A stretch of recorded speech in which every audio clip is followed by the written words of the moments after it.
Welcome to Storytime Pals! Subscribe to keep the stories coming!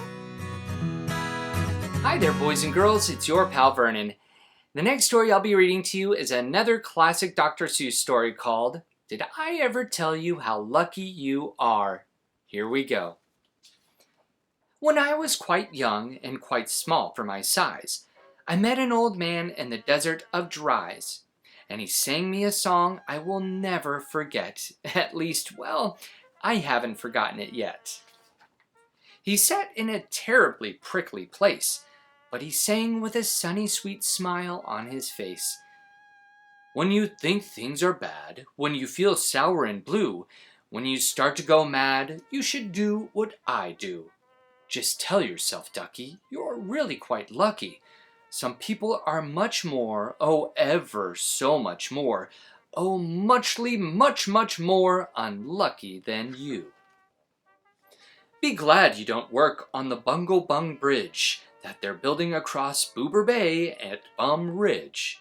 It's a troublesome world. All the people who are in it are troubled with troubles almost every minute. You ought to be thankful, a whole heaping lot, for the places and people you're lucky you're not.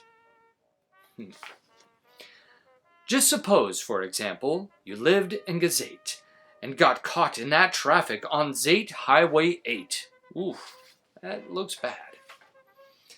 Or suppose, just for instance, you lived in Gazere with your bedroom up here and your bathroom down there.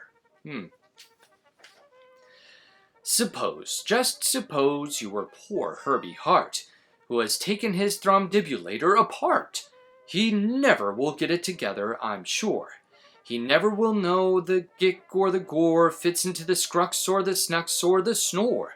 Yes, ducky, you're lucky you're not Herbie Hart, who has taken his thromdibulator apart.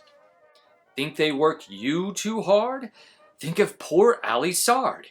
He has to mow his... Think they work you too hard? Think of poor Ally Sard. He has to mow grass in his uncle's backyard, and it's quick-growing grass, and it grows as he mows it. The faster he mows it, the faster he grows it. And all that his stingy old uncle will pay for his shoving that mower around in that hay is the piffulous pay of 2 duklas a day. And Ally can't live on such piffluous pay. So he has to paint flagpoles on Sundays in Grooves. How lucky you are you don't live in his shoes. And poor Mr. Bix. Every morning at 6, poor Mr. Bix has his orphan to fix. It doesn't seem fair. It just doesn't seem right. But his orphan just seems to go schlump every night. It schlumps in a heap, sadly needing repair. Bix figures it's due to the local night air. It takes him all day to unschlump it, and then the night air comes back and it schlumps once again. So don't you feel blue. Don't get down in the dumps. You're lucky you don't have a orphan that schlumps. And while we are at it, consider the schlotz. The crumple-horn, web-footed, green-bearded schlotz, whose tail is entailed with an unsolvable knots.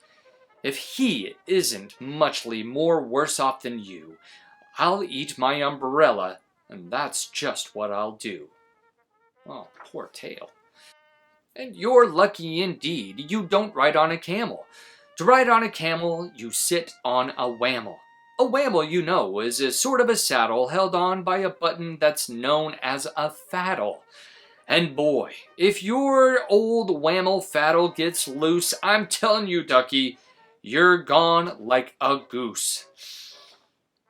And poor Mr. Potter, T-crosser, I-dotter, he has to cross T's and he has to dot I's in an I and T factory out in Van Nuys. Oh, the jobs people work at. Out west near Hotch Hotch, there's a Hotch Hotcher bee watcher. His job is to watch, is to keep both his eyes on the lazy town bee. A bee that is watched will work harder, you see. Well, He watched and he watched. But in spite of his watch, that bee didn't work any harder. Not much. So then somebody said, "Our old bee-watching man just isn't bee-watching as hard as he can. He ought to be watched by another hotch-hotcher. The thing that we need is a bee-watcher-watcher."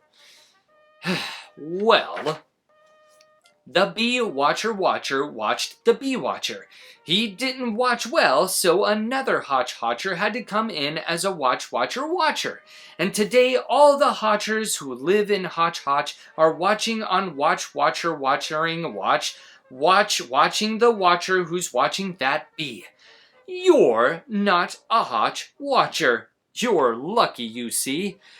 Whew. And how fortunate you're not Professor DeBreeze, who has spent the past 32 years, if you please, trying to teach Irish ducks how to read Javanese. That looks tough.